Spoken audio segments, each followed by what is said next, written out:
What's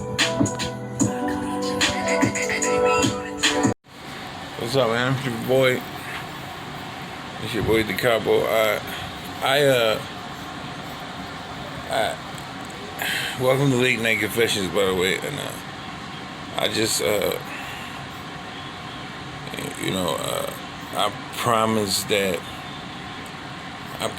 my friends, some of my family, I promised associates, female friends, that I wouldn't talk about like relationships or things like that, because they was warning me about certain stuff, and I, when I be in my feelings and I be in my bag, I'm like, that shit ain't gonna happen to me. I ain't gonna lie, like, yo, listen, man, like karma is a motherfucker, man. Like, seriously, it is. Karma is. Like, I'm starting to understand that karma don't necessarily catch up with you when you think it's going to. Like, you might have done something like 5 years ago and it don't catch up to you. It's like, you steady thinking it's gonna catch up, but it don't.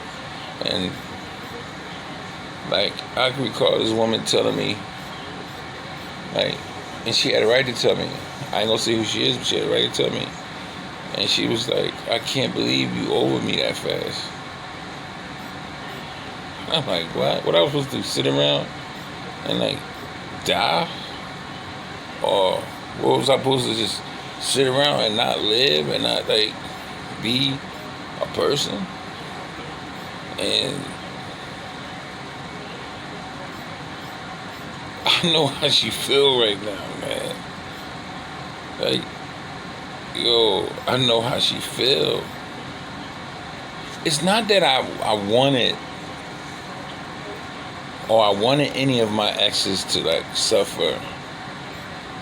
It's just, when you give that amount of commitment to someone, and yes, I'm a man and I'm saying that I don't give a fuck. Like, that's the problem with y'all chicks. Y'all deal with niggas who tell y'all they don't give a fuck about nothing, and then y'all get mad but they don't give a fuck about you. So I have no problem with my emotions and my feelings. I'm a grown man. I'm still a man. And yes, I'm saying this. Like, when you give somebody the level of commitment that you do, when you give somebody everything that you have, and when you know what you bring to the table, like,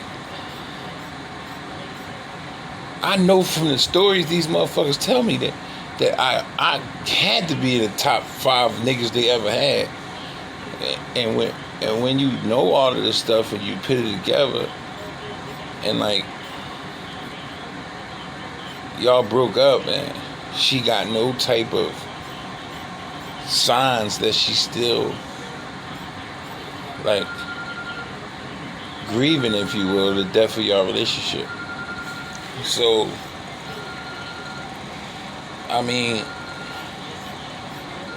I gotta be honest and say, I know how them chicks felt when I did them like that.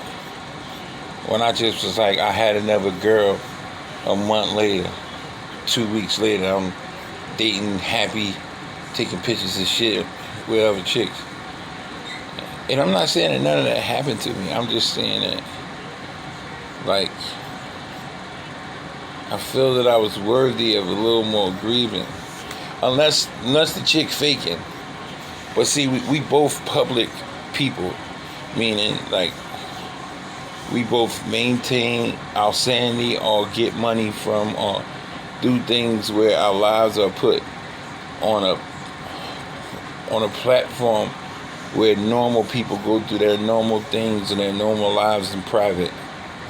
Like, I've already stepped over that line and I can no longer proceed in privacy. I don't have any.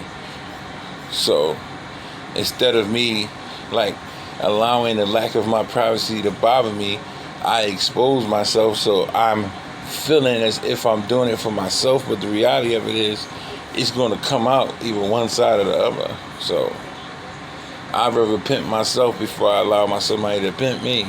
So I'm saying that to say,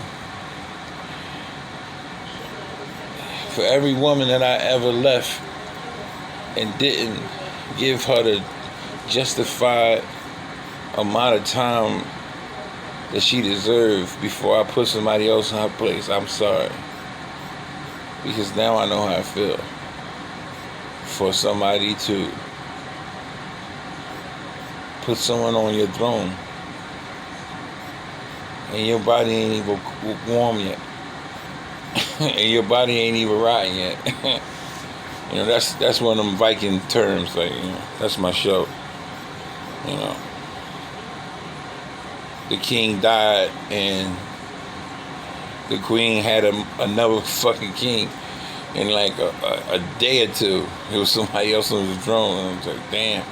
And in the customs of kingdom shit back in the day, just the same way they inherited in preaching and stuff, you're supposed to have a time of grieving. Like when the Pope died, people's importance die, you have a time of grieving, and it variates between people. But like I was saying, get a little emotional, like, you got to get yourself together. But I mean,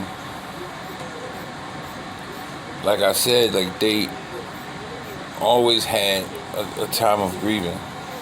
And I don't know what my time of grieving that was, but it obviously wasn't as long as I thought that it should be. And I'm not even saying that because like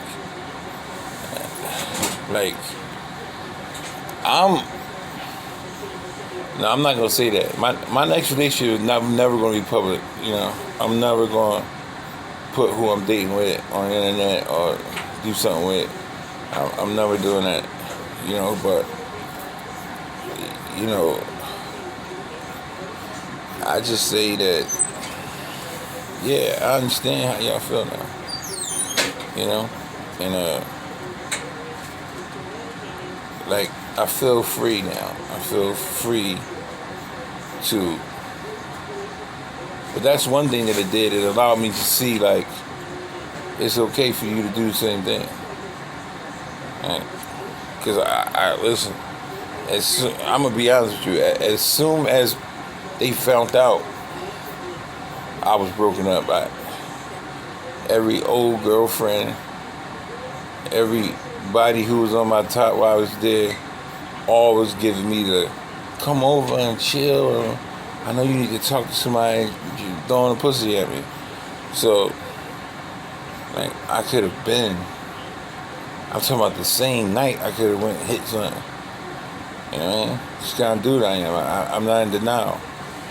You know, but I was trying to do something different this time and give it some space and some time, but fuck that. I'm tired of turning down this pussy. Let me get some.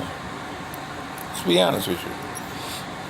Because everybody else living and doing them, but at the same token, I'm saying all this to say, like, I understand how y'all feel. And a lot of times what y'all women don't get is it take a man to go do something or get done in a certain way before him to understand it. It's not that we don't care. It's just that we don't experience it. We had never have experience what y'all have experienced to have the feelings that y'all feel. So on behalf of all men, I understand. Welcome. Thank you for tuning into Decopbo Late Night Confessions. And you can do whatever you want to do with it. I dropped it. Decopbo 1.